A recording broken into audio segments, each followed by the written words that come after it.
What's up, everybody? I'm going to show you how to soft reset your iPhone SE2. So this procedure is pretty similar to other iPhone devices. Let's get started.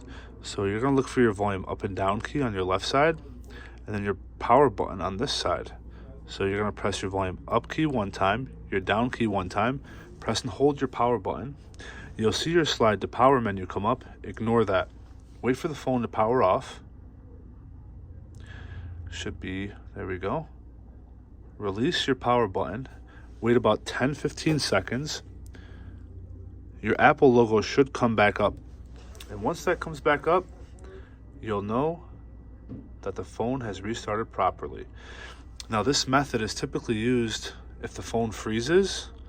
It's a great way to unfreeze the phone. Typically on older models, you'll get 80-90% memory capacity and your phone will start freezing or glitching. This is a good way to restart the phone. And almost there. This process does take a little bit longer. And there we go. We got the reset done. Guys, thank you for watching. Give me a thumbs up. Don't forget to subscribe and follow for more. Thank you.